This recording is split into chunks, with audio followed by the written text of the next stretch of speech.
کتاب کا نام رشتہ داروں کے ساتھ اچھا سلوک کیجیے،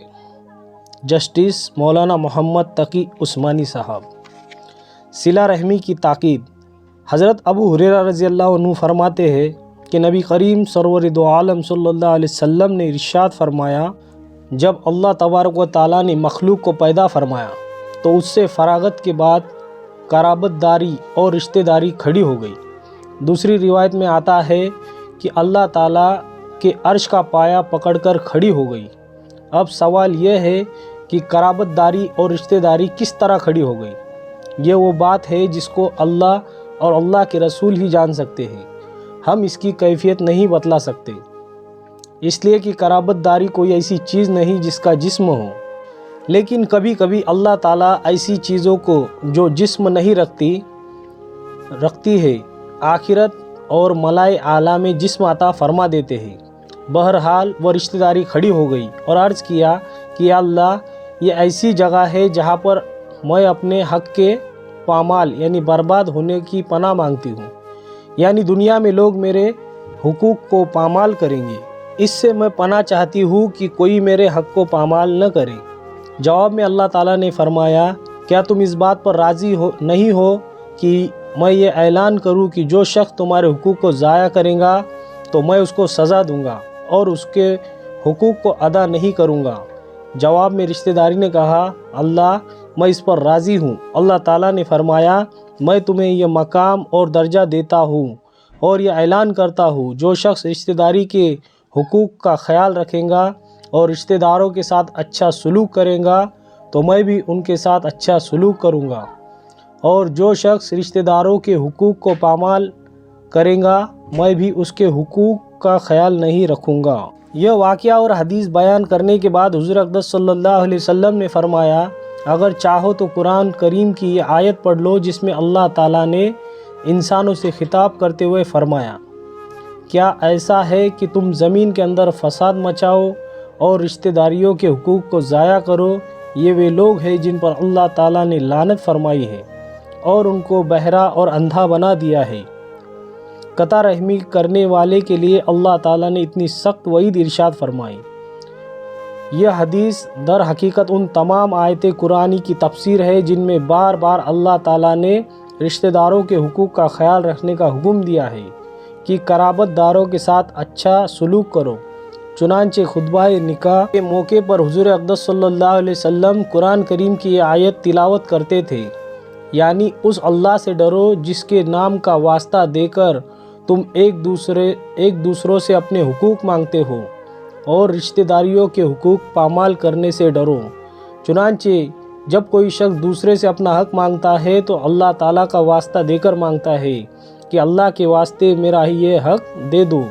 اس بات سے ڈرو کہ کہیں ایسا نہ ہو کہ تمہاری طرف سے کسی رشتہ دار کی حق تلفی ہو جائے اور اس کے نتیجے میں اللہ تعالیٰ تمہیں آخرت میں عذاب دے۔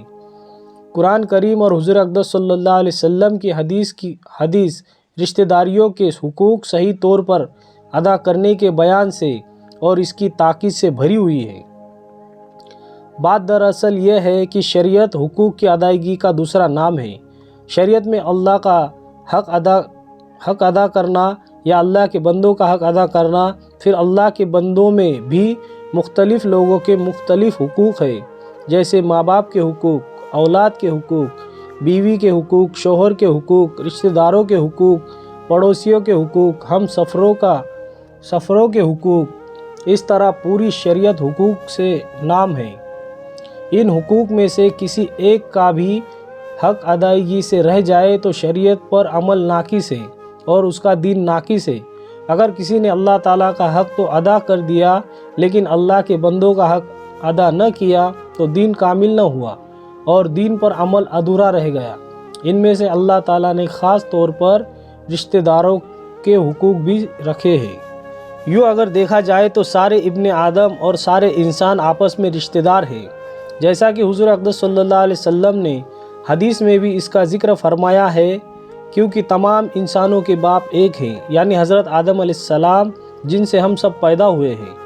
بعد میں آگے چل کر شاخیں ہوتی چلی گئی، خاندان اور قبیلے تقسیم ہوتے چلے گئے، کوئی کہیں جا کر آباد ہوا، کوئی کہیں اور دور کی رشتہ داریاں ہو گئی، جس کی وجہ سے آپس میں ایک دوسرے کو رشتہ دار نہیں سمجھتے، ورنہ حقیقت میں تو سارے انسان ایک دوسرے کے قرابت دار اور رشتہ دار ہے۔ البتہ کسی کی رشتہ داری قریب کی ہے، کسی کی دور کی ہے، لیکن رشتہ داری ضرور۔ جو قریب ترین رشتہ دار ہوتے ہیں، جن کو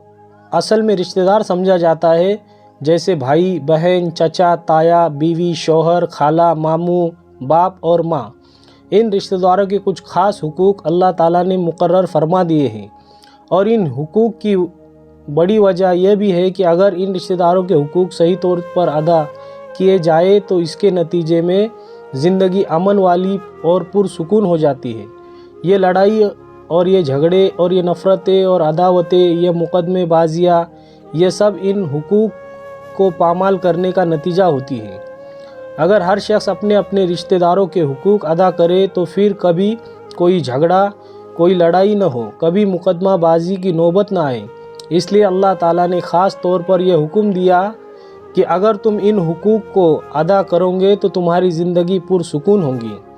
خاندان کسی بھی معاشرے کی بنیاد ہوتی ہے۔ اگر خاندان متحد نہیں ہے اور خاندان والوں کے درمیان آپس میں محبتیں نہیں ہے، آپس میں تعلقات درست نہیں ہے، تو یہ چیز پورے معاشرے کو خراب کرتی ہے اور پورے معاشرے کے اندر اس کا فساد پھیلتا ہے۔ اس کے نتیجے میں پوری قوم خراب ہوتی ہے۔ اس وجہ سے اللہ اور اللہ کے رسول صلی اللہ علیہ وسلم نے رشتہ داروں کے حقوق ادا کرنے اور ان کے ساتھ اچھا سلوک کرنے کا خاص طور پر حکم دیا ہے۔ ویسے تو ہر مذہب میں اور ہر اخلاقی نظام میں رشتہ داروں کے حقوق کی رعایت کا سبق دیا گیا ہے، اور ہر مذہب والے یہ کہتے ہیں کہ رشتہ داروں کے ساتھ اچھا سلوک کرو، لیکن حضور اقدس نبی اکرم صلی اللہ علیہ وسلم ان حقوق کے بارے میں ایک ایسا اصول بیان فرمایا ہے جو تمام دوسرے مذاہب اور اخلاقی نظاموں سے بالکل ممتاز اور الگ ہے۔ اگر وہ اصول ہمارے دلوں میں بیٹھ جائے تو پھر کبھی بھی رشتہ داروں کے حقوق کی خلاف ورزی نہ ہو اور ان کے ساتھ کبھی بھی بدسلوکی نہ کرے۔ یہ اصول یہ ہے کہ جب بھی ان کے ساتھ اچھا برتاؤ یا اچھا سلوک کرو تو یہ کام ان کو خوش کرنے سے زیادہ اللہ تعالیٰ کو خوش کرنے کے لیے کرو۔ یعنی رشتہ داروں کے ساتھ اچھا سلوک کرتے وقت یہ نیت ہونی چاہیے کہ یہ اللہ تعالیٰ کا حکم ہے اور اس کام سے اللہ تعالیٰ کو راضی کرنا مقصد ہے۔ اللہ تعالیٰ کی خوشنودی کی وجہ سے یہ کام کر رہا ہوں۔ جب انسان اللہ تعالیٰ کی خوشی کی خاطر اچھا سلوک کرے گا تو اس کا لازمی نتیجہ یہ ہوگا کہ وہ اپنے رشتہ داروں سے کسی بدلے کی نہیں رکھے گا، بلکہ اس کے ذہن میں یہ ہوگا کہ میں تو اللہ تعالیٰ کو راضی کرنے کے لیے اس کے ساتھ اچھا سلوک کر رہا ہوں۔ میرے اچھے سلوک کے بدلے میں یہ رشتہ دار خوش ہو جائے اور میرا شکریہ ادا کرے اور کوئی بدلہ دے تو وہ ایک نعمت ہے، لیکن اگر وہ خوش نہ ہو اور بدلہ نہ دے تو بھی مجھے ان کے ساتھ اچھا سلوک کرنا ہے۔ مجھے اپنا وہ فریضہ انجام دینا ہے جو میرے اللہ نے میرے سپرد کیا ہے۔ رشتہ داروں کے حقوق ادا کرنے کے بارے میں ہر شخص یہ کہتا ہے کہ حقوق ادا کرنا اچھی بات ہے، یہ حقوق ادا کرنے چاہیے، لیکن یہ سارے جھگڑے اور سارے فساد یہاں سے پیدا ہوتے ہیں کہ جہاں رشتہ دار کے ساتھ اچھا سلوک کر لیا تو اب آپ اس امید اور انتظار میں بیٹھے ہیں کہ اس کی طرف سے شکریہ ادا کیا جائے گا، اس کی طرف سے اس حسن سلوک کا بدلہ ملے گا، اور اس انتظار میں ہے کہ وہ میرے حسن سلوک کے بارے میں خاندان میں چرچا کرے گا اور میرے گن گائے گا۔ لیکن آپ کی یہ امید پوری نہیں ہوئی، اس نے نہ تو شکریہ ادا کیا نہ ہی بدلہ دیا، تو اب آپ کے دل میں اس کی طرف سے برائی آ گئی کہ ہم نے اس کے ساتھ ایسا سلوک کیا، لیکن اس نے تو پلٹ کر پوچھا بھی نہیں، اس کی زبان پر تو کبھی شکریہ کا بھی لفظ نہیں آیا، اس نے تو کبھی بدلہ ہی نہیں دیا۔ اس کا نتیجہ یہ ہوا کہ آپ نے اس کے ساتھ جو حسن سلوک کیا تھا اس کا ملیہ میٹ کر دیا۔ آپ اپنے دل میں اس کی طرف سے برائی لے کر بیٹھ گئے، اور آئندہ جب کبھی حسن سلوک کرنے کا موقع آئے گا تو آپ یہ سوچیں گے کہ اس کے ساتھ حسن سلوک کرنے سے کیا فائدہ، اس کی زبان پر تو کبھی شکریہ کا لفظ بھی نہیں آتا، میں اس کے ساتھ کیا اچھائی کروں۔ چنانچہ آئندہ کے لیے اس کے ساتھ حسن سلوک کرنا چھوڑ دیا، اور اب تک جو اس کے ساتھ حسن سلوک کیا تھا اس کا ثواب بھی بیکار گیا۔ اس لیے کہ اب تک جو بھی اس کے ساتھ حسن سلوک کیا تھا وہ اللہ کے لیے نہیں کیا تھا، بلکہ وہ تو شکریہ اور بدلہ لینے کے لیے کیا تھا۔ اس لیے حضور صلی اللہ علیہ وسلم نے فرمایا، جب کسی کے ساتھ حسن سلوک کرو تو صرف اللہ کو راضی کرنے کے لیے کرو، اس خیال سے مت کرو کہ یہ میرے ساتھ بھی بدلے میں حسن سلوک کرے گا یا میرا شکریہ ادا کرے گا۔ ایک حدیث جو ہمیشہ یاد رکھنی چاہیے وہ یہ ہے کہ حضور اقدس صلی اللہ علیہ وسلم نے ارشاد فرمایا، یعنی وہ شخص صلہ رحمی کرنے والا نہیں جو اپنے کسی رشتہ دار کی صلہ رحمی کا بدلہ دے کہ دوسرا رشتہ دار میرے ساتھ جتنی صلہ رحمی کرے گا میں بھی اس کے ساتھ اتنی ہی صلہ رحمی کروں گا، اور اگر وہ صلہ رحمی کرے گا تو میں بھی کروں گا، اور اگر نہیں کرے گا تو میں بھی نہیں کروں گا۔ ایسا شخص صلہ رحمی کرنے والا نہیں، اس کو صلہ رحمی کا اجر و ثواب نہیں ملے گا، بلکہ صلہ رحمی کرنے والا حقیقت میں وہ شخص ہے کہ دوسرا تو اس کے حق ضائع کر رہا ہے اور اس کے ساتھ قطع تعلق کر رہا ہے، لیکن یہ شخص پھر بھی اللہ تعالیٰ کی رضا پانے کی خاطر اس کے ساتھ اچھا معاملہ کر رہا ہے۔ یہ شخص حقیقت میں صلہ رحمی کرنے والا ہے اور صلہ رحمی کے اجر و ثواب کا حقدار ہے۔ آج جب کسی شخص سے پوچھا جائے کہ رشتہ داروں کا بھی کچھ حق ہے، ہر ایک ہم سے یہی جواب دے گا کہ رشتہ داروں کے بہت سے حق ہے، لیکن کون شخص ان حقوق کو کس درجے میں ادا کر رہا ہے؟ اگر اس کا جائزہ لے کر دیکھیں تو یہ نظر آئے گا کہ ہمارے سارے معاشرے کو رسموں نے جکڑ لیا ہے، اور رشتہ داروں سے جو تعلق ہے وہ صرف رسموں کی ادائیگی کی حد تک ہے، اس کے آگے کوئی تعلق نہیں۔ جیسے کسی کے گھر کوئی شادی بیاہ ہے، اس موقع پر اس کو کوئی تحفہ دینے کا دل نہیں چاہ رہا یا دینے کی طاقت نہیں ہے، تو اب یہ سوچ رہے ہیں کہ اگر تقریب میں خالی ہاتھ چلے گئے تو برا معلوم ہوگا، چنانچہ اب اس خیال سے تحفہ دیا جا رہا ہے کہ اگر نہ دیا جائے تو ناک کٹ جائیں گی اور خاندان والے کیا کہیں گے، اور جس کے یہاں شادی ہو رہی ہے وہ کیا کہیں گا کہ ہم نے تو اس کی شادی میں یہ تحفہ دیا تھا اور اس نے ہمیں کچھ بھی نہیں دیا۔ چنانچہ یہ تحفہ دل کی محبت سے نہیں دیا جا رہا، بلکہ رسم پوری کرنے کے لیے، نام و نمود کے لیے دیا جا رہا ہے، جس کا نتیجہ یہ ہوا کہ اس تحفے دینے کا ثواب تو ملا نہیں، بلکہ نام و نمود کی وجہ سے الٹا گناہ ہو گیا۔ ایک رسم جو ہمارے علاقے میں پھیلی ہوئی ہے، کسی علاقے میں کم کسی میں زیادہ، یہ کہ وہ نئے نیوتے کی رسم ہے۔ تقریبات میں لینے دینے کی رسم کو نیوتا کہا جاتا ہے۔ ہر ایک کو یہ یاد ہوتا ہے کہ فلاں نے ہماری تقریب موقع پر کتنے پیسے دیے تھے اور میں کتنے دے رہا ہوں۔ کچھ علاقوں میں تو تقریبات کے موقع پر خاص طور پر فہرست تیار کی جاتی ہے کہ فلاں شخص نے اتنے پیسے دیے، فلاں شخص نے اتنے پیسے دیے، پھر اس فہرست کو محفوظ رکھا جاتا ہے، اور پھر جس شخص نے پیسے دیے ہیں اس کے گھر جب کوئی شادی بیاہ کی تقریب ہوں گی تو اب یہ ضروری ہے کہ جتنے پیسے اس نے دیے تھے اتنے پیسے اس کی تقریب میں دینا ضروری اور لازم ہے، چاہے قرض لے کر دے یا اپنا اور اپنے بچوں کا پیٹ کاٹ کر دے یا چوری اور ڈاکہ ڈال کر دے، لیکن دینا ضروری ہے۔ اگر نہیں دے گا تو یہ اس معاشرے کا بدترین مجرم کہا جائے گا، اسے نیوتا کہا جاتا ہے۔ دیکھیے، اس پہ یہ پیسے صرف اس لیے دیے جا رہے ہیں کہ جب میرے گھر میں تقریب کا موقع آئے گا تو وہ بھی دیں گا، اس لیے بدلے کا خیال سے جو پیسے دیے جا رہے ہیں یہ بالکل حرام ہے۔ قرآن کریم نے اس کے لیے ربا کا لفظ استعمال فرمایا ہے، چنانچہ فرمایا، تم لوگوں کو نیوتے کے طور پر جو کچھ ہدیہ یا تحفے دیتے ہو، لیکن اس خیال سے دیا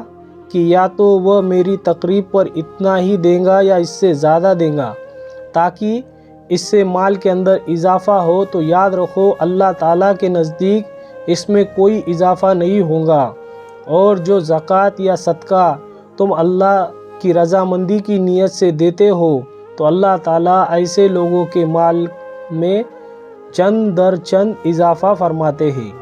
اس لیے اگر کسی شخص کے دل میں خیال آیا کہ میرے ایک عزیز کے یہاں خوشی کا موقع ہے میرا دل چاہتا ہے کہ میں اس کو کوئی ہدیہ پیش کروں اور اس کی خوشی کے اندر میں بھی شامل ہو جاؤں، اور ہدیہ دینے سے بدلہ، نام و نمود اور دکھاوا پیش نظر نہیں ہے، بلکہ اپنی رشتہ داری کا حق ادا کرنا ہے اور اللہ کو راضی کرنا ہے۔ تو ایسی صورت میں تحفہ دینا اور پیسہ دینا ثواب اور اجر کا سبب ہوگا، اور یہ تحفہ اور پیسے صلہ رحمی میں لکھے جائیں گے۔ شرط یہ ہے کہ ہدیہ دینے سے اللہ کا راضی کرنا مقصد ہے۔ اس کی پہچان کیا ہے کہ ہدیہ دینے سے اللہ کو راضی کرنا مقصد ہے یا بدلہ لینا مقصد ہے؟ اس کی پہچان یہ ہے کہ اگر ہدیہ دینے کے بعد اس بات کا انتظار ہے کہ سامنے والا شخص اس کا شکریہ ادا کرے، یا کم سے کم پلٹ کر اتنا کہہ دے کہ آپ کا بہت بہت شکریہ، یا اس بات کا انتظار ہے جب میرے گھر کوئی تقریب ہوں گی تو یہ تقریب کے موقع پر کوئی تحفہ یا ہدیہ پیش کریں گا، یا اگر تمہارے یہاں کوئی تقریب ہو تو وہ تمہارے یہاں کوئی تحفہ یا ہدیہ لائے، تو اس وقت تمہارے دل پر میل آ جائے گا اور اس کی طرف سے تمہیں شکایت ہوگی کہ ہم نے تو اتنا دیا تھا اور اس نے تو کچھ بھی نہیں دیا۔ یہ سب اس بات کی علامت ہے کہ اس دینے میں اللہ تعالیٰ کو راضی کرنا مقصد نہیں تھا، اس لیے دیا بھی اور اس کو ضائع بھی کر دیا۔ لیکن اگر ہدیہ دینے کے بعد ذہن کو فارغ کر دیا کہ یہ میرا شکریہ ادا کرے یا نہ کرے، میرے یہاں تقریب کے موقع پر چاہے دے یا نہ دے، لیکن مجھے اللہ تعالیٰ نے دینے کی توفیق دی، تو میں اللہ تعالیٰ کو خوش کرنے کے لیے اپنے رشتہ دار کی خوشی کے موقع پر اس کی خدمت میں ہدیہ پیش کر دیا۔ نہ تو مجھے شکریہ کا انتظار ہے اور نہ بدلے کا انتظار ہے۔ اگر میرے گھر میں تقریب کے موقع پر کچھ نہ دے تو بھی میرے دل پر میل نہیں آئے گا، میرے دل میں شکایت پیدا نہیں ہوگی، تو یہ اس بات کی علامت ہے کہ یہ ہدیہ اللہ تعالیٰ کی رضامندی کے لیے دیا گیا ہے۔ یہ ہدیہ دینے والے اور لینے والے دونوں کے لیے مبارک ہے۔ میرے والد ماجد حضرت مولانا مفتی شفیع صاحب رحمۃ اللہ علیہ فرمایا کرتے تھے کہ کسی مسلمان کا وہ ہدیہ جو خود خوش دلی اور محبت سے دیا گیا ہو، نام و نمود کے لیے نہ دیا گیا ہو، وہ ہدیہ دنیا میں سب سے زیادہ پاک اور حلال مال ہے، اس لیے کہ جو پیسہ تم نے خود کمایا ہے اس میں اس بات کا امکان ہے کہ کہیں اس کمانے میں تم سے کوئی زیادتی ہو گئی ہو یا کوئی کوتاہی ہو گئی ہو، جس کے نتیجے میں اس کے حلال پاک ہونے میں کوئی کمی رہ گئی ہو۔ لیکن اگر کوئی مسلمان تمہارے پاس اخلاص اور محبت کے ساتھ اور محض اللہ کے لیے کوئی ہدیہ لے کر آیا ہے، اس کے حلال ہونے میں کوئی شک نہیں ہے۔ چنانچہ حضرت والد صاحب رحمۃ اللہ علیہ ہدیے کی بہت قدر فرمایا کرتے تھے۔ اس وجہ سے حضرت تھانوی رحمۃ اللہ علیہ کے یہاں ہدیہ دینے کے اصول مقرر تھے کہ ہدیے کی آپ بہت قدر فرمایا کرتے تھے اور باقاعدہ اہتمام کر کے اس کو اپنے کسی ضرورت میں استعمال کرنے کی کوشش کرتے تھے کہ یہ مسلمان کا حلال پاک مال ہے جو اس نے اللہ تعالیٰ کی خاطر دیا ہے، اس لیے کہ یہ مال بڑی برکت والا ہے۔ بہرحال جو ہدیہ اللہ کے لیے دیا جائے وہ دینے والے کے لیے بھی مبارک ہے اور لینے والے کے لیے بھی مبارک ہے، اور جس ہدیے کا مقصد حرص ہو اور نام و نمود ہو، اس میں نہ دینے والے کے لیے برکت اور نہ لینے والے کے لیے برکت۔ ویڈیو پسند آئے تو ویڈیو کو لائک کریں اور اس ویڈیو کا دوسرا پارٹ دیکھنے کے لیے چینل کو سبسکرائب کریں۔ جزاک اللہ خیر۔